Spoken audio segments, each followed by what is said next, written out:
MARC Hinton Last updated 13/27/02/10/2017. Hannah PETERSGETty images. Lydia Ko shows her frustration as she finishes with a triple G on the PAR 5/18 at the New Zealand Women's Open. The smile might have been through gritted teeth, but Lydia Ko was still reaching for the positives after a brutal finish to her precious New Zealand Women's Open at Windross Farm, south of Auckland on Monday. It was so far from the conclusion that the 20-year-old Kiwi world number 8 deserved, as Auckland's inclement spring weather forced the inaugural PETERSGETty-sanctioned event into an extra day after Sunday's scheduled final round had been wrecked by heavy squalls and high winds. The rain largely stayed away in Monday's time added on, but the winds were heavy and biting and made negotiating this converted farmland out near Ardmore Airfield a testing proposition indeed. In the end, it was beyond even Ko's reach, which said a lot about the degree of difficulty. The former world number 1 and two-time major winner had started so promisingly too, resuming at 9 under through 10 and 1 under for her round.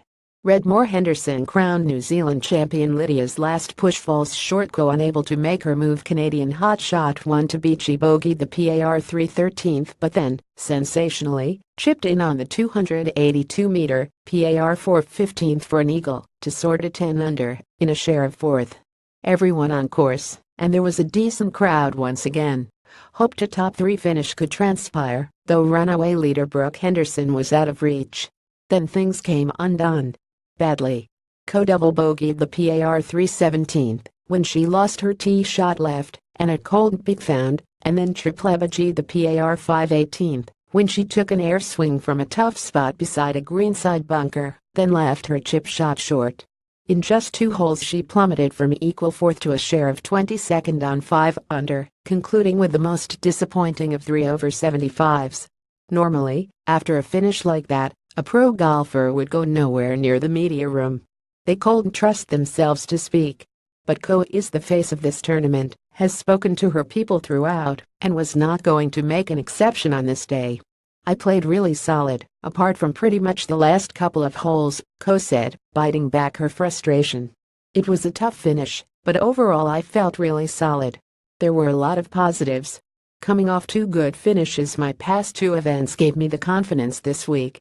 At feedback I hoped a few more putts would have dropped, but then I think I'm saying that almost every week anyway. This week has been great. It's always fun to play the National Open in front of the big crowds.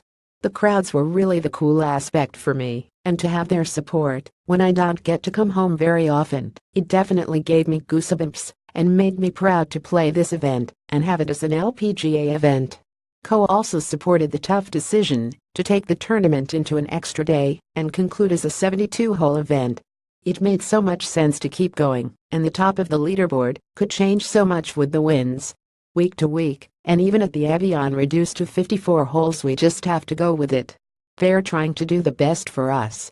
Even though some players will have had to change their flights last night, I'm pretty sure they're still enjoying getting to finish the whole championship in 72 holes. But Ko paid special tribute to the fans whom she felt made this tournament the success it would still be considered, despite the brutal weather at the end. "It's Monday morning, and it's this cold and this windy, and there are still people out there supporting us. I think the fans were probably the biggest highlight for me, and I think it's going to be a highlight for many of the players. Organizers, the clubhouse have done an amazing job of making a dream become a reality. The weather is something we definitely cannot control, and you just have to go with it. It was tough waking up at 5:30 and not being able to play the full round. But it is part of what we do. It's been a pretty surreal and successful week, and I hope the players that didn't come this year will come for the second time.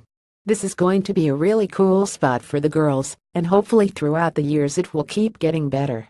The final word, deservedly, went to Clubhouse Chief Michael Goldstein, who thanked Ko for her commitments as the face of the tournament.